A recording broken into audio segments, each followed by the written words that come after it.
Hello friends, इस video में आपका स्वागत है। क्या आप यूपी ट्रिपल एससी पेट 2026 का फुल सिलेबस जानना चाहते हैं कि कौन से टॉपिक से कहाँ से क्वेश्चन पूछे जाते हैं? मान लीजिए कि इतिहास का कोई टॉपिक है तो उसमें कहाँ से क्वेश्चन पूछा जाएगा।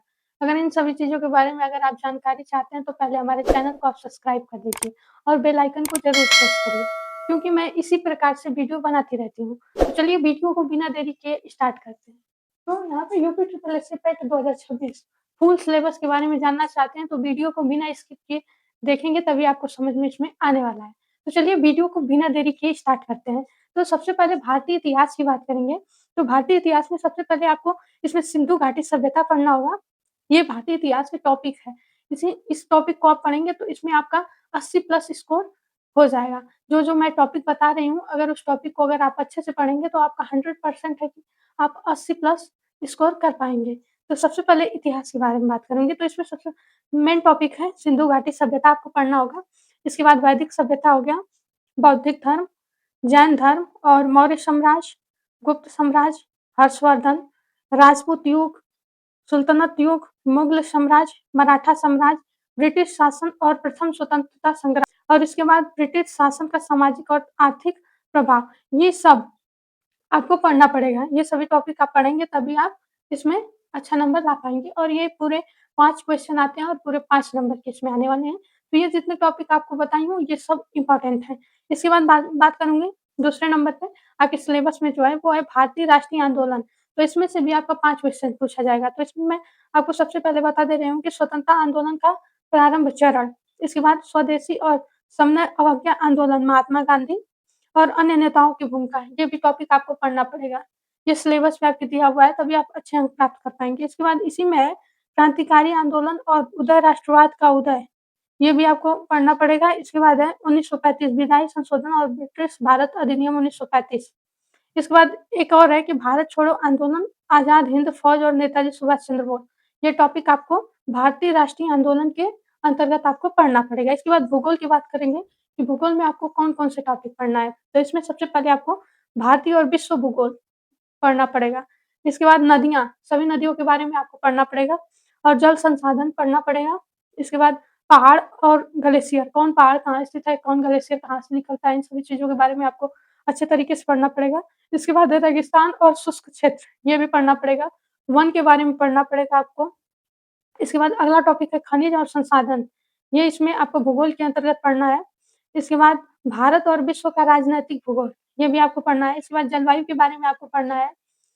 समय और क्षेत्र के बारे में पढ़ना होगा और जनसांख्यिकी और प्रवास के बारे में आपको भूगोल के अंतर्गत इतने टॉपिक को आपको तैयार करना है।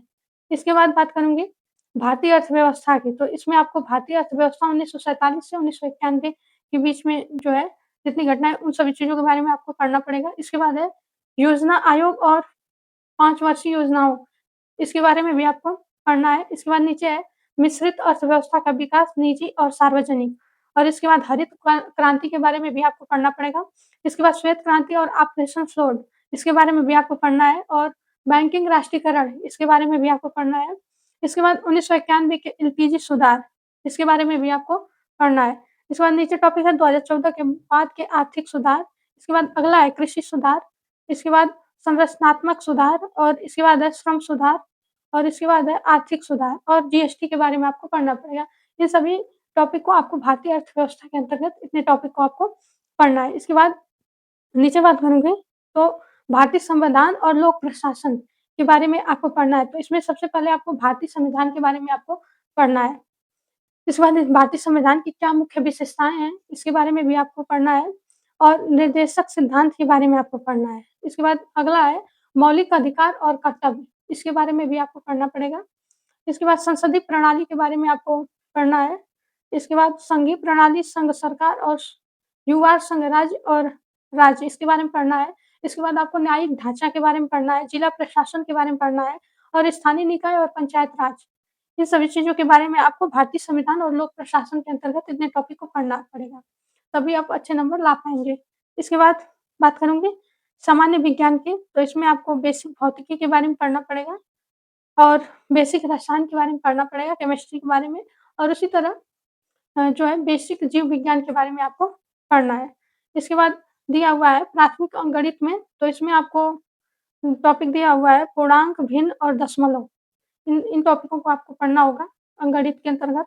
इसके बाद परसेंटेज आपको जिसे हिंदी में प्रतिशत कहते हैं, इसको भी आपको पढ़ना पड़ेगा। सरल अंकगणितीय समीकरण, इसको भी आपको पढ़ना है।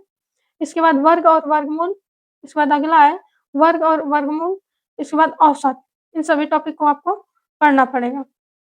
इसके बाद आगे बात करूँगी जनरल हिंदी के बारे में कि हिंदी में आपको कौन-कौन से टॉपिक को पढ़ना है हिंदी के अंतर्गत। तो सबसे पहले आपका संधि हो जाएगा, इसके बाद विलोम शब्द, पर्यायवाची शब्द, वाक्यांशों के लिए एक शब्द, ये भी आपको पढ़ना है।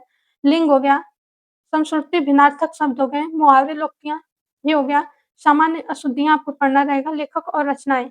ये हिंदी आपका पूरा 5 नंबर का आएगा, 5 क्वेश्चन इसमें दिया रहेगा और इसमें अलग से गद्यांश भी पूछा जाता है। इसके बाद जनरल इंग्लिश की बात करेंगे, तो इसमें आपका इंग्लिश ग्रामर पूछा जाएगा और क्वेश्चन एंड पैसेज और पैसेज दिया रहेगा, उसको भी आपको सॉल्व करना रहेगा, रीड करके आप सॉल्व कर पाएँगे।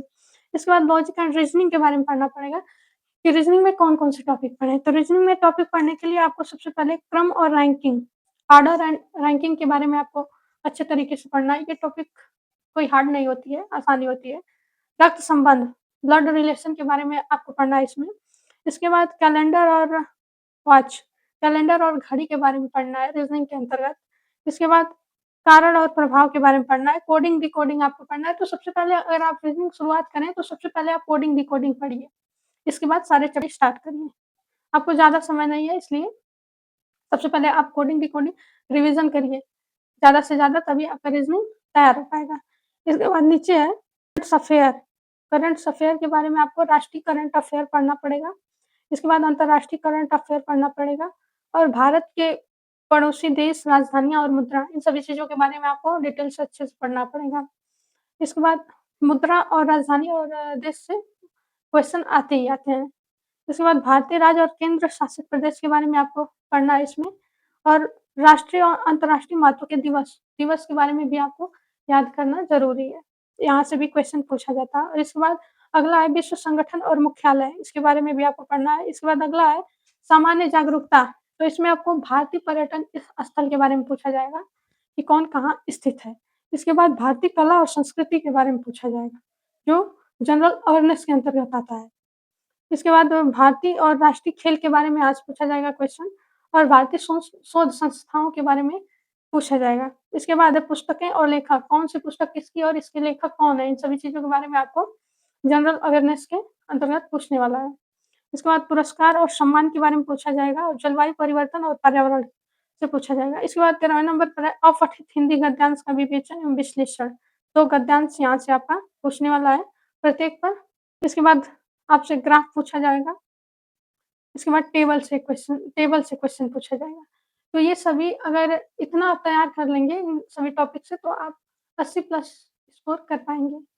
तो अगर आप वीडियो को स्किप करके देखेंगे तो आपको इसमें कुछ भी समझ में नहीं आएगा। तो इन सभी चीज़ों के बारे में आप अच्छे से पढ़िए और अच्छे से अच्छे अंक प्राप्त करिए क्योंकि मैं भी इस बार टेट 2026 का एग्ज़ाम दूँगी। मैं भी इसमें फॉर्म अप्लाई करूँगी, जो होगा मैं आप लोग को वीडियो के माध्यम से बताऊँगी कितना नंबर आएगा, क्या होगा, इन सभी चीज़ों के बारे में। तो आप लोग अपनी तैयारी में अभी से लग जाइए क्योंकि इस एग्ज़ाम के लिए मात्र 2 महीने का समय मिला हुआ है। अच्छे से तैयारी करिए। तो चलिए मिलते हैं किसी नेक्स्ट वीडियो में, तब तक के लिए धन्य